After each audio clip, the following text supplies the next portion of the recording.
आज 8 जुलाई है और 8 जुलाई से रिलेटेड सारे मोस्ट इम्पॉर्टेंट करंट अफेयर को हम लोग पढ़ेंगे और उससे जुड़े हुए तथ्यों को भी समझेंगे। तो चलिए शुरू करते हैं। पहला क्वेश्चन है, चीनी सेना एलएसी पर कितने किलोमीटर पीछे हट गई है? तो चीनी सेना एलएसी पर 2 किलोमीटर पीछे हट गई है, यानी ऑप्शन बी यहाँ 2 किलोमीटर सही है। भारत और चीन ने पूर्वी लद्दाख में सेनाओं को पीछे हटाने की लंबी प्रक्रिया शुरू कर दी है।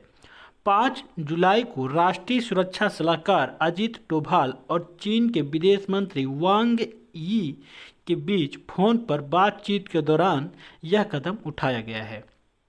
इस बातचीत में पूर्वी लद्दाख में तनाव कम करने और वास्तविक नियंत्रण रेखा एलएसी से सेनाओं को पीछे हटाने की प्रक्रिया पर सहमति बनी थी। आइए समझते हैं कि भारतीय और चीनी सेना कहां कहां पर आमने सामने थी। भारतीय और चीनी सेना इन 4 स्थानों पर आमने सामने थी। पहला है दौलत बेग ओल्डी, दूसरा है गलवान वैली, तीसरा है हॉट स्प्रिंग गोगरा और चौथा है पेंगोंग त्सो।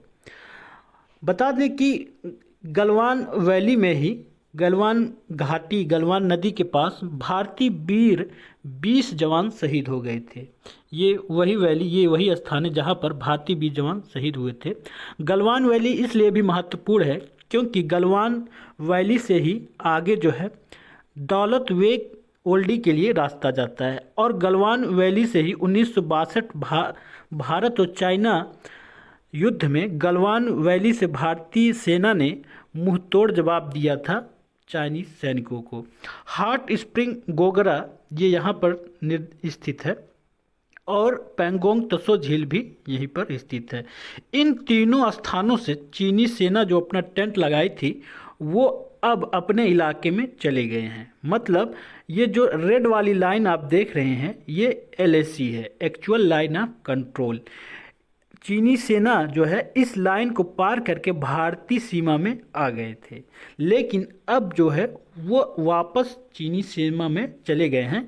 लेकिन दौलत बेग ओल्डी में अभी भी चीनी सेना जो है भारतीय सीमा में बरकरार है, लेकिन कहा जा रहा है कुछ ही दिनों में, एक हफ्ते में चीनी सेना वापस अपनी सीमा में चली जाएगी। इस प्रकार से ये 3 जो स्थान हैं Galwan valley, hot spring Gogra और पेंगोंग त्सो से चीनी सेना जो है वापस अपने क्षेत्र में चली गई है। और कितना दूर? 2 किलोमीटर दूर। इस जो एलएसी है, लाइन ऑफ एक्चुअल कंट्रोल से 2 किलोमीटर दूर जो अपना कैंप बनाएंगी और भारतीय सेना भी इस एलएसी से 2 किलोमीटर दूर अपना ही कैंप बनाएंगी।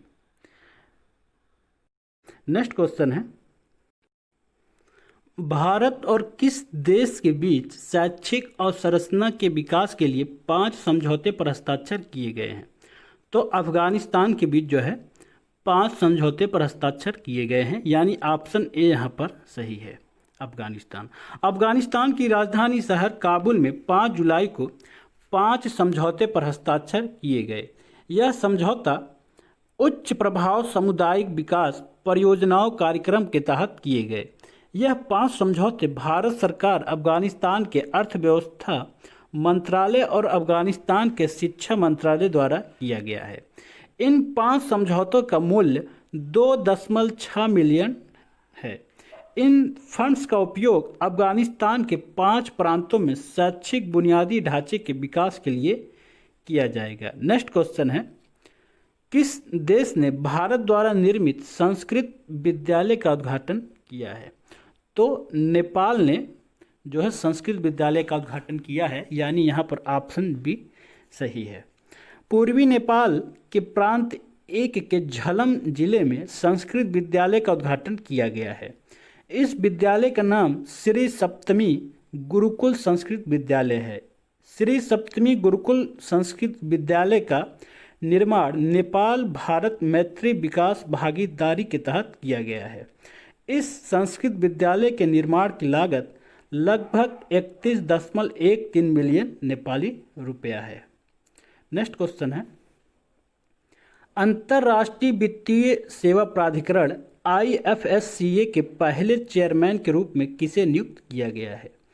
तो बता दें, इंजेती श्रीनिवास को पहले चेयरमैन के रूप में नियुक्त किया गया है, यानी ऑप्शन यहाँ बी इंजेती श्रीनिवास सही है। 1983 बैच के आईएएस अधिकारी इंजेती श्रीनिवास को 3 साल की अवधि के लिए अंतर्राष्ट्रीय वित्तीय सेवा केंद्र प्राधिकरण के पहले चेयरमैन के रूप में नियुक्त किया गया है। IFSCA क्या है? इसका फुल फॉर्म है अंतर्राष्ट्रीय वित्तीय सेवा प्राधिकरण। IFSCA को हाल ही में वित्त मंत्रालय द्वारा 27 अप्रैल को देश में अंतर्राष्ट्रीय वित्तीय सेवा केंद्रों में सभी वित्तीय सेवाओं को विनियमित करने के लिए एकीकृत प्राधिकरण के रूप में स्थापित किया गया था। IFSCA का मुख्यालय गांधीनगर गुजरात में है।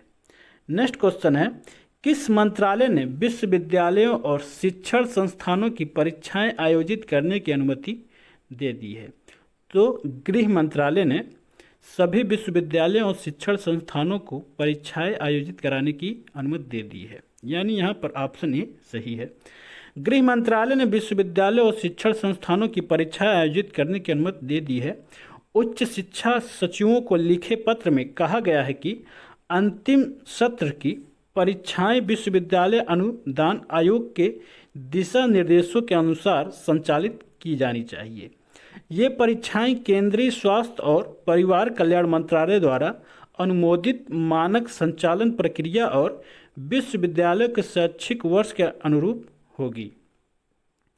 बता दें कि विश्वविद्यालय ने कहा है कि विश्वविद्यालयों में अंतिम वर्ष की परीक्षाएं सितंबर में होगी। नेक्स्ट क्वेश्चन है, कर्नाटक सरकार ने बुनकरों के लिए कौन सी योजना लॉन्च की है? तो कर्नाटक सरकार ने बुनकरों के लिए नेकर सम्मान योजना लॉन्च की है, यानी यहाँ पर ऑप्शन ए सही है। कर्नाटक के मुख्यमंत्री वीएस येदियुरप्पा ने राज्य में बुनकर समुदाय के लिए एक योजना शुरू की है। इस योजना का नाम नेकर सम्मान योजना है। इसका अर्थ बुनकर सम्मान योजना होता है। इस योजना का लाभ पाने के लिए कर्नाटक राज्य में रेशम, कपास, ऊनी और अन्य हथकरघा बुनकरों को सेवा सिंधु पोर्टल में खुद को पंजीकृत कराना होगा। किसमें? सेवा सिंधु पोर्टल में। नेक्स्ट क्वेश्चन है, हाल ही में महाजॉब्स नामक पोर्टल कहां पर लॉन्च किया गया है? तो महाराष्ट्र सरकार द्वारा महाजॉब्स नामक पोर्टल लॉन्च किया गया है, यानी यहाँ पर ऑप्शन सही है। महाराष्ट्र के मुख्यमंत्री उद्धव ठाकरे एक पोर्टल लॉन्च किए हैं जिसका नाम महाजॉब्स पोर्टल है। इस पोर्टल का मुख्य उद्देश्य बढ़ती बेरोजगारी और छटनी पर ध्यान रखना है। इस पोर्टल के तहत 17 सेक्टरों में नौकरियां उपलब्ध होंगी, जैसे health care sector, IT sector, logistics sector, engineering sector, textile sector और अन्य आदि। नेक्स्ट क्वेश्चन है, देश का पहला राज्य कौन है जहां पर हर घर में LPG गैस कनेक्शन उपलब्ध है? तो बता दें, हिमाचल प्रदेश जो है देश का पहला राज्य है जहां पर हर घर में LPG गैस कनेक्शन उपलब्ध है, यानी यहाँ पर ऑप्शन डी सही है। हिमाचल प्रदेश राज्य के सभी घरों में LPG गैस कनेक्शन उपलब्ध है, जिसमें उज्ज्वला योजना के शुभारंभ के दौरान प्रधानमंत्री नरेंद्र मोदी द्वारा निर्धारित लक्ष्य को प्राप्त करने वाला हिमाचल प्रदेश देश का पहला राज्य बन गया है। इसकी घोषणा 6 जुलाई 2020 को हिमाचल प्रदेश के मुख्यमंत्री जयराम ठाकुर द्वारा की गई है। प्रधानमंत्री उज्ज्वला योजना के अलावा हिमाचल प्रदेश सरकार की कार्य योजना हिमाचल गृहिणी सुविधा योजना ने राज्य में 100% घरेलू रसोई गैस कनेक्शन प्राप्त करने के लिए भी महत्वपूर्ण भूमिका निभाई है। हिमाचल प्रदेश के मुख्यमंत्री जयराम ठाकुर हैं, राज्यपाल आचार्य देवव्रत हैं और राजधानी शिमला है। नेक्स्ट क्वेश्चन है, किसानों के लिए बलराम योजना किस राज्य में शुरू किया गया है? तो बता दें, किसानों के लिए बलराम योजना ओडिशा राज्य में शुरू किया गया है। ओडिशा राज्य ने भूमिहीन किसानों के लिए बलराम योजना शुरू की है, जिसके तहत राज्य में लगभग 7 लाख भूमिहीन किसानों को या अंशधारकों को ऋण प्रदान किया जाएगा। किसके तहत? इस योजना के तहत। उड़ीसा के मुख्यमंत्री नवीन चंद्र पटनायक हैं, राज्यपाल गणेशी लाल हैं और राजधानी भुवनेश्वर है। ये था आज का हमारा प्रमुख करंट अफेयर। हमारे इस वीडियो को अधिक से अधिक लाइक, शेयर और कमेंट करें, और अगर आप हमारे नए इस चैनल पर नए हैं तो हमारे चैनल को सब्सक्राइब करें।